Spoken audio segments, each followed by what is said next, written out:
ओम शांति। 24 फरवरी 2023। मीठे प्यारे बाबा के आज के मधुर महावाक्य।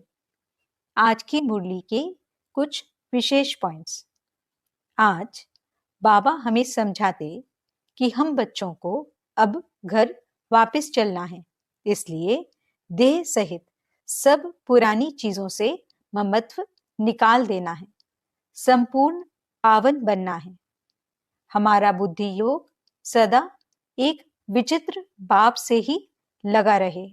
बाबा कहते कि मास्टर वरदाता और भाग्य विधाता का वरदान उन्हीं मुरब्बी बच्चों को मिलता है जो बाप के राइट हैंड बनते हैं, यानी हर कार्य में सदा सहयोगी, सदा एवर रेडी रहते हैं।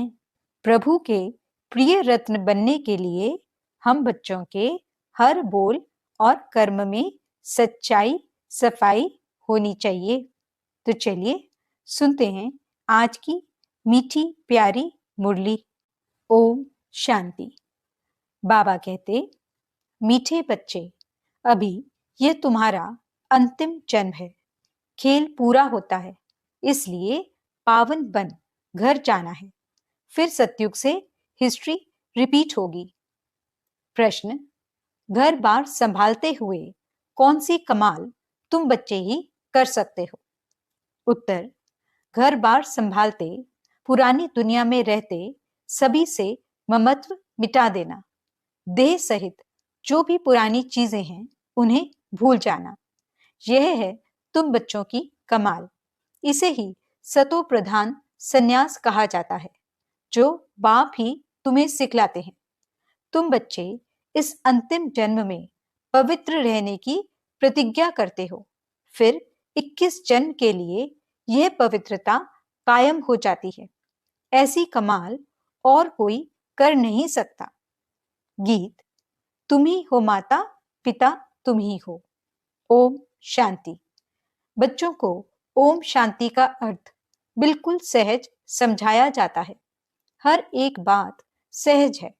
सहज राजाई प्राप्त करते हैं। कहाँ के लिए? सत्युग के लिए। उनको जीवन मुक्ति कहा जाता है। वहां रावण के यह भूत होते नहीं। कोई को क्रोध आता है तो कहा जाता है तुम्हारे में यह भूत है। अच्छा, बच्चों को समझाया है ओम का अर्थ है मैं आत्मा, फिर मेरा शरीर। हर एक के शरीर रूपी रथ में आत्मा रथी बैठी हुई है। आत्मा की ताकत से यह रथ चलता है। आत्मा को यह शरीर घड़ी घड़ी लेना और छोड़ना पड़ता है। यह तो बच्चे जानते हैं। भारत अभी दुख धाम है। आधा कल्प पहले सुख धाम था। ऑल माइटी अथॉरिटी थी, क्योंकि ऑल माइटी अथॉरिटी ने भारत में देवताओं के राज्य की स्थापना की। वहां एक धर्म था। आज से 5000 वर्ष पहले बरोबर लक्ष्मी नारायण का राज्य था। वह राज्य स्थापन करने वाला जरूर बाप होगा। बाप से उनको वर्षा मिला हुआ है। उन्हों की आत्मा ने 84 जन्मों का चक्र लगाया है। भारतवासी ही इन वर्णों में आते हैं। अभी हैं शूद्र वर्ण में। शूद्र वर्ण के बाद सर्वोत्तम ब्राह्मण वर्ण आता है। ब्राह्मण वर्ण माना ब्रह्मा के मुख वंशावली हैं। प्रजापिता ब्रह्मा के जरूर अडॉप्टेड बच्चे होंगे। बच्चे जानते हैं कि भारत पूज्य था, अब पुजारी है। बाप तो सदैव पूज्य है। वह आते जरूर हैं पतितों को पावन बनाने। सतयुग है पावन दुनिया। सतयुग में पतित पावनी गंगा ये नाम ही नहीं होगा, क्योंकि वह है ही पावन दुनिया। सभी पुण्य आत्माएं हैं, नो पाप आत्मा। कलयुग में फिर नो पुण्य आत्मा, सब पाप आत्माएं हैं। पुण्य आत्मा पवित्र को कहा जाता है। भारत में ही बहुत दान पुण्य करते हैं। इस समय जब बाप आते हैं तो उनके ऊपर बलि चढ़ते हैं। सन्यासी तो घर बार छोड़ जाते हैं। यहाँ तो कहते हैं बाबा ये सब कुछ आपका है। आपने सतयुग में हमें अथाह धन दिया था, फिर माया ने कौड़ी जैसा बना दिया है।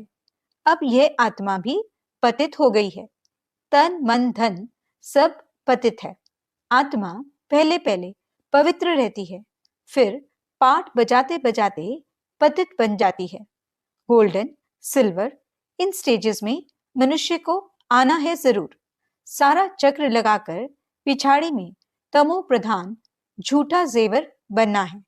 सब आत्माएं ईश्वर के लिए झूठ बोलती रहती हैं, क्योंकि उनको सिखाया गया है ईश्वर सर्वव्यापी है।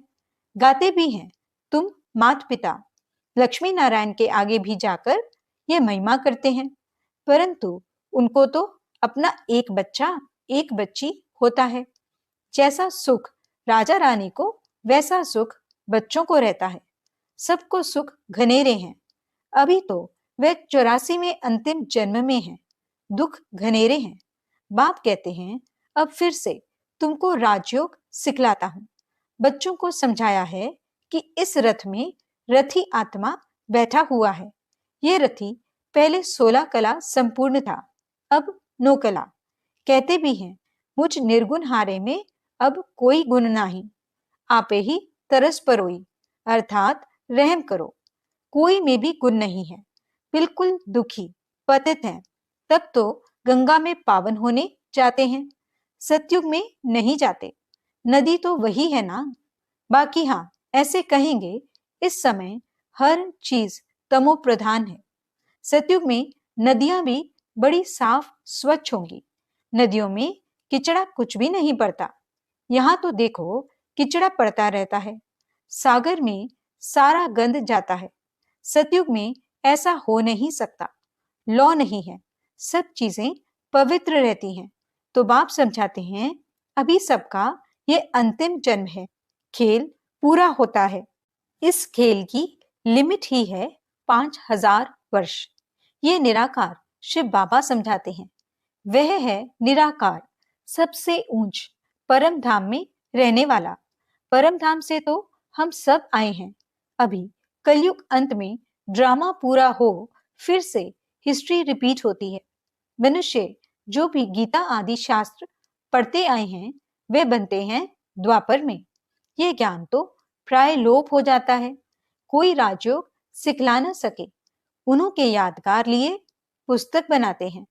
वे खुद तो पुनर्जन्म में आने लगे, उनके यादगार पुस्तक रहने लगे। अब देवी देवता धर्म की स्थापना होती है संगम पर। बाप आकर इस रथ में विराजमान होते हैं। घोड़े गाड़ी की बात नहीं है। इस रथ में साधारण बूढ़े तन में प्रवेश करते हैं। वह है रथी। गाया भी जाता है, ब्रह्मा द्वारा ब्राह्मण रचे। यह हैं मुख वंशावली ब्राह्मण। सब बच्चे कहते हैं, हम ब्रह्मा की मुख वंशावली बीके हैं। यह ब्रह्मा भी अडॉप्ट किया हुआ है। बाप खुद कहते हैं, मैं इस रथ का रथी बनता हूं। इसको ज्ञान देता हूं। शुरू इनसे करता हूं। कलश देता हूं माताओं को। माता तो यह भी ठहरी ना। पहले पहले ये बनते हैं, फिर तुम। इनमें तो वह विराजमान है, परंतु सामने किसको सुनाए। फिर आत्माओं से बैठ बात करते हैं। और कोई विद्वान आदि नहीं होगा जो ऐसे आत्माओं से बैठ बात करे कि मैं तुम्हारा बाप हूं। तुम आत्माएं निराकार हो, मैं भी निराकार हूं। मैं ज्ञान सागर स्वर्ग का रचयिता हूं। मैं नरक नहीं रचता हूं। यह तो रावण माया नरक बनाती है। बाप कहते हैं, मैं तो हूं ही रचयिता, तो जरूर स्वर्ग ही बनाऊंगा। तुम भारतवासी स्वर्गवासी थे, अब नरकवासी बने हो। नरकवासी बनाया रावण ने, क्योंकि आत्मा रावण की मत पर चलती है। इस समय तुम आत्माएं राम, शिव बाबा, श्री श्री की श्रीमत पर चलते हो। बाप समझाते हैं, अब सबका पाठ पूरा हुआ है। सब आत्माएं इकट्ठी होंगी। जब सब आ जाएंगे, तब फिर जाना शुरू होगा। फिर विनाश शुरू हो जाएगा। भारत में अब अनेक धर्म हैं, सिर्फ एक आदि सनातन देवी देवता धर्म है नहीं। कोई भी अपने को देवता नहीं कहते। देवताओं की महिमा भी गाई है, सर्वगुण संपन्न। फिर अपने को कहेंगे हम नीच पापी। जो सतो प्रधान पूज्य थे वह तमो प्रधान पुजारी बन पड़ते हैं। द्वापर से रावण का राज्य शुरू होता है। राम राज्य है ब्रह्मा का दिन, रावण राज्य है ब्रह्मा की रात। अब बाप कब आए? जब ब्रह्मा की रात पूरी हो तब तो आए ना। और इसी ब्रह्मा के तन में आए, तब तो ब्रह्मा से ब्राह्मण पैदा हो। उन ब्राह्मणों को राजयोग सिखलाते हैं। बाप कहते हैं जो भी आकारी व साकारी या निराकारी चित्र हो उनको तुम्हें याद नहीं करना है। तुमको तो लक्ष्य दिया जाता है, मनुष्य तो चित्र देख याद करते हैं। बाबा कहते हैं चित्रों को देखना बंद करो, यह है भक्ति मार्ग। अभी तो तुम आत्माओं को वापस मेरे पास आना है। पापों का बोझा सिर पर बहुत है। ऐसे नहीं, गर्भ जेल में हर जन्म के पाप खत्म हो जाते हैं। कुछ खत्म हो जाते हैं, कुछ रहते हैं। अब मैं पंडा बनकर आया हूं। इस समय सब आत्माएं माया की मत पर चलती हैं। परमात्मा सर्वव्यापी कहना यह माया की मत है। कभी कहते सर्वव्यापी है, कभी कहते 24 अवतार लेते हैं। बाप कहते हैं मैं सर्वव्यापी कहाँ हूं? मैं तो हूं ही पतित पावन, स्वर्ग का रचयिता। मेरा धंधा ही है नर्क को स्वर्ग बनाना। गांधी चाहते थे राम राज्य हो, अभी कहते हैं ऑल माइटी राज्य हो, वन रिलीजन हो। स्वर्ग में तो है ही एक धर्म, एक राज्य, वहां कोई पार्टीशन नहीं था। बाप कहते हैं मैं यूनिवर्स का मालिक नहीं बनता हूं, तुमको बनाता हूं। फिर रावण आकर तुमसे राज्य छीनता है। अभी हैं सब तमो प्रधान, पत्थर बुद्धि। सतयुग में है पारस बुद्धि। ये बाप समझाते हैं, रथी बैठे हैं, आत्मा ही बात करती है तो इनकी आत्मा भी सुनती है। कहते हैं बच्चे कोई भी चित्र को नहीं देखो, माम एकम याद करो, बुद्धि योग ऊपर लटकाओ। जहां जाना है उनको ही याद करना है। एक बाप बस, दूसरा ना कोई। वही सच्चा पातशाह है, सच सुनाने वाला। तो तुम्हें कोई भी चित्रों का सिमरन नहीं करना है। यह शिव का जो चित्र है उनका भी ध्यान नहीं करना है, क्योंकि शिव ऐसा तो है नहीं। जैसे हम आत्मा हैं वैसे वह परम आत्मा है। जैसे आत्मा प्रकृति के बीच में रहती है, वैसे बाबा भी कहते थोड़ी जगह आत्मा के बाजू में ले बैठ जाता हूँ। रथीपन इनको बैठ ज्ञान देता हूँ। इनकी आत्मा में ज्ञान नहीं था, पतित थी। जैसे इनकी आत्मा रथी बोलती है शरीर से, वैसे मैं भी इन ऑर्गन से बोलता हूँ। नहीं तो कैसे समझाऊं? ब्राह्मण रचने लिए ब्रह्मा जरूर चाहिए। जो ब्रह्मा फिर नारायण बनेगा। अभी तुम ब्रह्मा की औलाद हो, फिर सूर्यवंशी श्री नारायण के घराने में आ जाएंगे। बच्चों को समझाया है ये शास्त्र आदि सब भक्ति मार्ग के हैं, फिर भी यही बनेंगे जो पढ़ते पढ़ते तमो प्रधान बन जाते हैं। सतयुग से त्रेता हुआ, त्रेता से द्वापर कलयुग हुआ। पतित बने तब तो पतित पावन आकर पावन बनाएंगे ना। शास्त्र किसको पावन बना ना सके। अभी तो बिल्कुल ही कंगाल बन पड़े हैं, लड़ते झगड़ते रहते हैं। बंदर से भी बदतर है। बंदर में 5 विकार बहुत कड़े होते हैं। देह अहंकार भी बंदर जैसा और कोई में नहीं होता है। काम, क्रोध, लोभ, मोह सब विकार बंदर में ऐसे होते हैं, बात मत पूछो। बच्चा मरेगा तो उनकी हड्डियों को भी छोड़ेंगे नहीं। मनुष्य भी आजकल ऐसे हैं। बच्चा मरा तो 6-8 मास रोते रहेंगे। सतयुग में तो अकाली मृत्यु होता नहीं, ना कोई रोते पीटते, वहां कोई शैतान होते नहीं। बाप इस समय बच्चों से बात कर रहे हैं। भल घर बार भी संभालो, उसमें रहते हुए ऐसे कमाल कर दिखाओ जो सन्यासी कर न सके। यह सतो प्रधान सन्यास परमात्मा ही सिखलाते हैं। कहते हैं ये पुरानी दुनिया अब खत्म होती है, इसलिए इनसे ममत्व मिटाओ। सबको वापस आना है। देह सहित जो भी पुरानी चीजें हैं उनको भूल जाओ। ये 5 विकार मुझे दे दो। अगर अपवित्र बनेंगे तो पवित्र दुनिया में आ नहीं सकेंगे। बाप से प्रतिज्ञा करो इस अंतिम जन्म के लिए, फिर तो पवित्रता कायम हो ही जाएगी। 63 जन्म तुम विकारों में गोते खाकर एकदम गंदे बन पड़े हो। अपने धर्म कर्म को भूल गए हो। हिंदू धर्म कहते रहते हो। बाप कहते हैं तुम तो बेसमझ बन गए हो। क्यों नहीं समझते हो? भारत स्वर्ग था, हम ही देवता थे। मैंने तुमको राजयोग सिखाया। तुम फिर कहते हो श्री कृष्ण सभी का बाप, स्वर्ग का रचयिता है। बाप तो निराकार सब आत्माओं का बाप है। फिर उनके लिए कहते हो कि सर्वव्यापी है। तुम अपने बाप को गाली देते हो। शिव शंकर को मिला दिया है। कितनी ग्लानि कर दी है। शिव तो है परमात्मा। कहते हैं मैं आता ही हूं देवी देवता धर्म स्थापन करने। फिर विष्णु के 2 रूप लक्ष्मी नारायण राज्य करेंगे। सचखंड स्थापन करने वाला एक ही सतगुरु है। वह इस रथ में रथी हैं। इसे नंदीगण भी कहते हैं, भागीरथ भी कहते हैं। तुम अर्जुनों को कहते हैं मैं इस रथ में आया हूं युद्ध के मैदान में तुमको माया पर जीत पहनाने। सतयुग में न रावण होता न जलाते। अभी तो रावण को जलाते ही रहेंगे।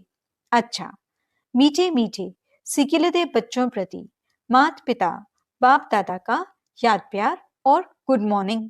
रूहानी बाप की रूहानी बच्चों को नमस्ते। हम रूहानी बच्चों की रूहानी बाप दादा को दिल व जान सिक व प्रेम से नमस्ते नमस्ते नमस्ते जी। गुड मॉर्निंग बाबा। शुक्रिया बाबा। धारणा के लिए मुख्य सार। पहला पॉइंट, कोई भी चित्र का सिमरन नहीं करना है। विचित्र बाप को बुद्धि से याद करना है। बुद्धि योग ऊपर लटकाना है। दूसरा पॉइंट, वापस घर चलना है, इसलिए देह सहित सब पुरानी चीजों से ममत्व निकाल देना है। संपूर्ण पावन बनना है। वरदान, बाप के राइट हैंड बन हर कार्य में सदा एवर रेडी रहने वाले मास्टर भाग्य विधाता भव। जो बच्चे राइट हैंड बन बाप के हर कार्य में सदा सहयोगी, सदा एवर रेडी रहते हैं, आज्ञाकारी बन सदा कहते हाँ बाबा हम तैयार हैं। बाप भी ऐसे सहयोगी बच्चों को सदा मुरब्बी बच्चे, सपूत बच्चे, विश्व के श्रृंगार बच्चे कह मास्टर वरदाता और भाग्य विधाता का वरदान दे देते हैं। ऐसे बच्चे प्रवृत्ति में रहते भी प्रवृत्ति की वृत्ति से परे रहते हैं। व्यवहार में रहते अलौकिक व्यवहार का सदा ध्यान रखते हैं। स्लोगन, हर बोल और कर्म में सच्चाई सफाई हो तो प्रभु के प्रिय रत्न बन जाएंगे। अच्छा, ओम शांति।